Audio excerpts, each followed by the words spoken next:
again for being here. I have the pleasure of introducing Menny with Sassimint. And she has co-owned Indigo Burger and Raw and Superfoods in Fremont. She has also owned a Thai restaurant for 10 years. As a vegan, she is creating delicious traditional Asian dishes, and she is here to gladly share her food, which is her love language. Thank you. Thank you. Hi, everybody. Hi. Thank you. I see some of you actually tried the peanut sauce already and some of my food. Thank you.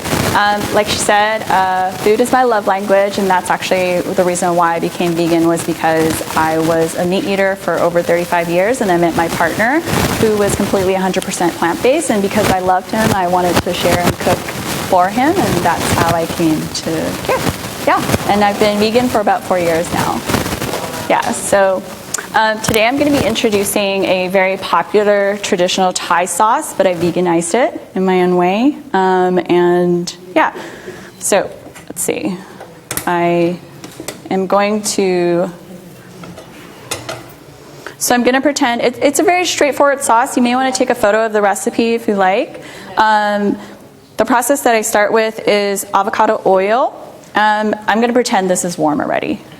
So once the pan is warm, it's roughly about a tablespoon of oil. And then usually the traditional Thai peanut sauce uses a red curry paste. The one that I use is Mayploy. I've tried a few different brands, and I find this one to be the most traditional. The brand of the... there's going to be Q&A after, but this is Mayploy. That's the name of the curry paste. It's a famous brand, yeah. But I'm using yellow curry because it has no shrimp paste or anchovies in it. Okay. So this is what gives my peanut sauce a little bit of a kick, which adds extra flavor. A lot of other peanut sauce I found is mainly just peanut butter and hoisin sauce, but I really like this because it adds more depth. So what you're going to do with any curry that I do in Thai culture, I always kind of pan fry it with a little bit of oil. It gets the spice and the flavor out first. And then after that, then that's when you add the coconut milk. And the coconut milk will then kind of mild it down and make the flavor less spicy. So I would stir fry the curry paste with the oil, wait for it to simmer for a while. As soon as you smell the curry, it's pretty much ready. Yeah. And so adding the coconut milk, just kind of stir fry that in. I'm sorry, stir it in. And then you want to wait a little bit here as well. Just kind of make sure that the curry paste melts into the coconut milk before adding anything else. And then once it starts to slowly simmer, you're going to add in the peanut butter. And this is a little tricky because peanut butter is very dense and heavy. So when you are cooking with it, always make sure you're doing it on very low heat. It'll burn very fast. So I'm also using Kirkland's organic peanut butter. So this recipe is dependent on, of course, what kind of peanut butter you use. So if you use something like Skippy, which has trans fat and hydrogenated oil and a lot more sodium, you might use a little less salt.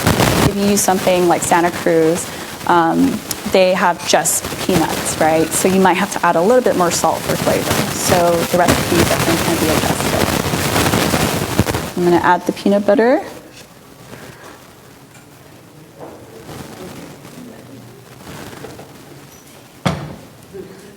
And then, so this is the part that's probably the most time consuming. And you can do it on low heat, but you do have to wait for it to this is the labor of love that makes the sauce really good.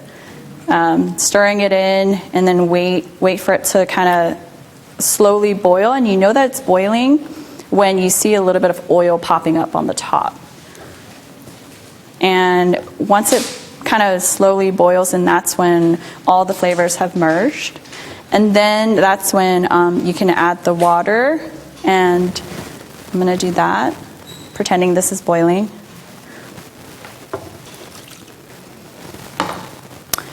then also traditionally, it's Thai food and a lot of Southeast Asian food uses a lot of fish sauce.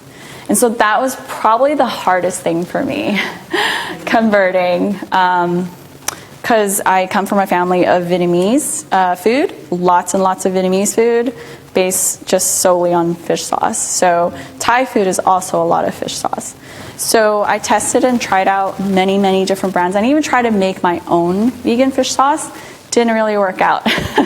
Couldn't get the flavor, too time consuming. So I use Yondu. And this is a high recommendation for anyone who's looking for a great substitute. It's Yondu. It's actually a Korean product, and it's fermented vegetables. And it's very underrated, honestly. It's changed my life. So I'm going to add the Yondu as well. Yeah, mostly Korean markets, and I believe it is on Amazon. Yondu. Yeah. And then last, once it's boiling and you know that it's like all merged together, a little bit of the oil came out of the peanut butter, then that's when you add the sugar. Because again, this also brings up the temperature of the liquid, so you want to do the sugar last. Okay? And then after that, you just allow it to simmer for a little bit longer so the sugar melts in, and you have the most underrated sauce ever, Thai peanut sauce, because honestly, you could eat it with anything. That's it? Yes?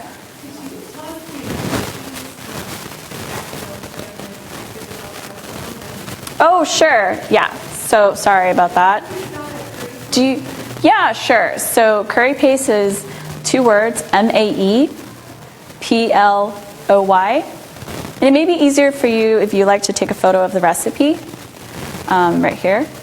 But I can also tell you it's 1 tablespoon of oil, 2 tablespoons of curry, 1/2 cup of coconut milk, 1/2 cup of water, 1/3 cup of peanut butter,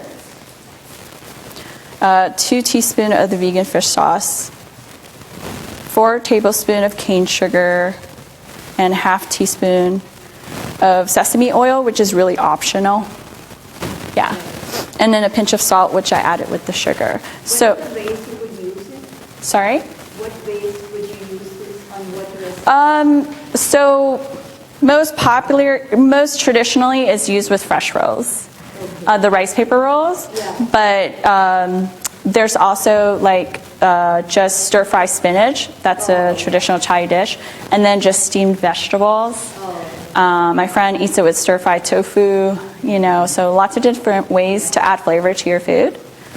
And then you can also, like, this recipe yields 2 cups. And again, it depends on the peanut butter brand that you use, depending on like sodium content. Yeah. Yes? Can you spell that paste again? Of course, the curry paste? Yeah. Yeah, so it's a very, MAE, second word PLOY. And it's a very traditional Thai curry brand. It's been around for a really long time. So if you go to like an Asian supermarket like Lion, I think Lion Market, I don't know the supermarkets around here, but Lion Market will have it, 99 Ranch will have it. And what is the spelling of the fish sauce again? It's YONDU. Yeah, and after the Q&A, you guys can definitely take photos. Yeah. It's very underrated. You guys have to, yes? What's in the fish sauce that vegan fish The sauce? Yondu? Yeah, that makes it taste like fish sauce. I think it's a fermentation of the vegetables. Oh. Yeah. That would be their secret recipe. And it's also gluten-free. Oh, okay. So people who are avoiding the soy sauce, Yeah. it's a great option. Right. Any other questions? Awesome. Well, thank you for joining me. And again, feel free to take a photo of the recipe. Oh, yeah.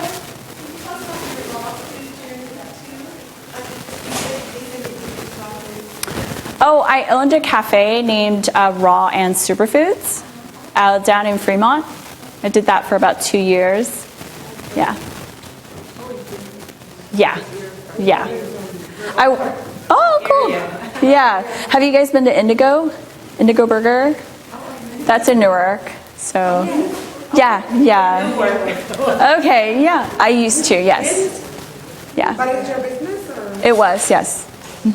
Yeah, right there next to Starbucks. You still have the business? No, the partnership dissolved. So I'm doing Sassimint now.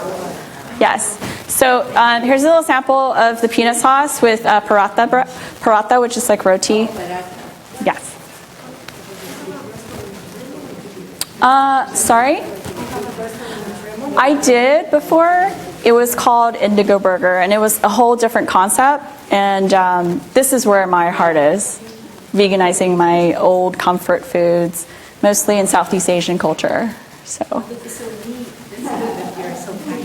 I love it. Yes, I love cooking. This is not an easy job to do, you know, like owning restaurants. It's like the worst job ever. Like you really have to love food to run a restaurant. So is it easy to make raw Thai food? Again, it's not that easy.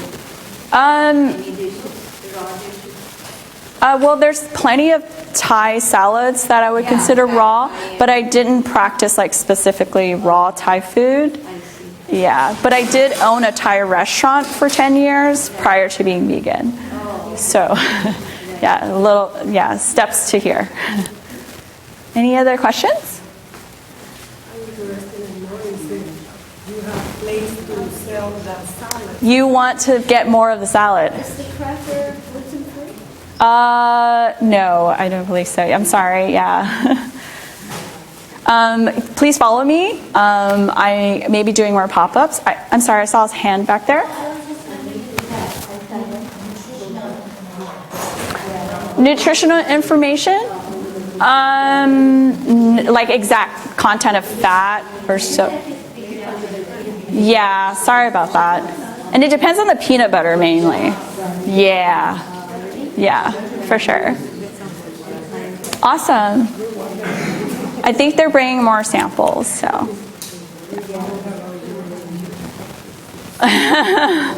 Yeah, I hope to open a vegan Thai restaurant. That would be a dream. Actually, noodles are probably my favorite. I make a really good ramen and pho, so, but it's so much work. Oh my gosh.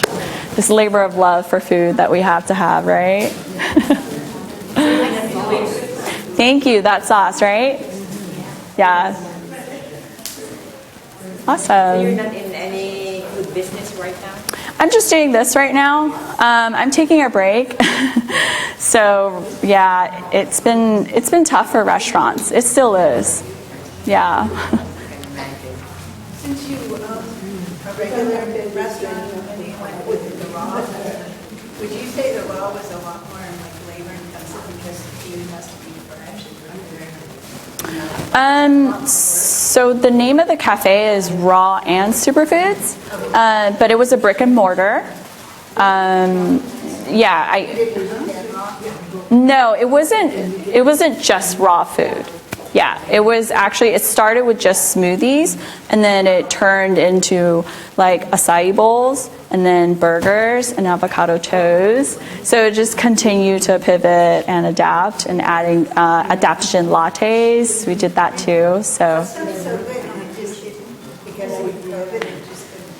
Oh no, the restaurant is still there, but when you have a partnership with someone and you're in business with them, your values really have to align. And when you kind of diverge and go into different directions, it's just I didn't feel like it was my passion anymore. Yeah, so that place is in Fremont. Thank you. Any other questions?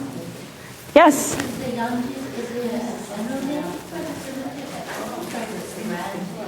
Oh yeah, the brand is Yondu. Yeah, it's a Korean product. The one that I love using that changed my life, yeah. Let me tell you, my pantry has bottles of it. Like I said, I cook a lot of Vietnamese and Thai food, so. Yeah. Any other questions? If you open up another place, would it be out in Fremont area or Oh no, I live in Emeryville. So I was doing that commute for 2 years. So you could see why my heart had to be in it as well. So yeah. So are you from Vietnam? No, I was born in Oakland, raised in Oakland.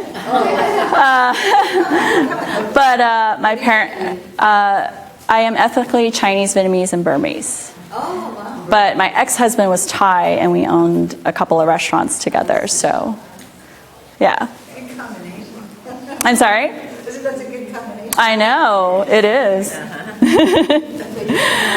I'm just sharing my whole life story with everybody, you know? Like, I love it.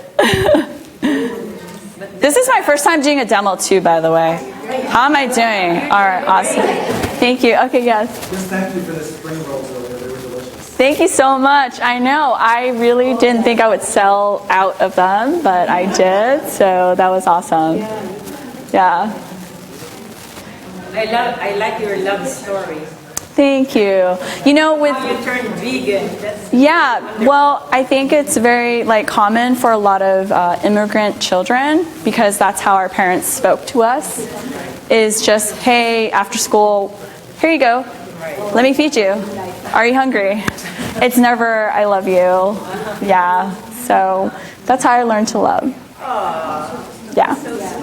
Yeah, I do that with my daughter all the time.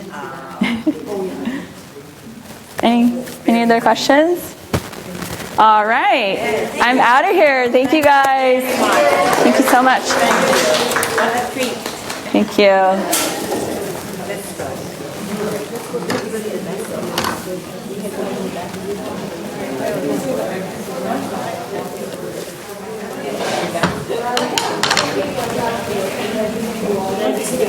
Oh, I do want to say, if you have somebody who has peanut allergy, you could totally substitute with sunflower butter, you know, for somebody who has a peanut allergy. So, yeah. You did it with almond, I was going to ask. Yeah.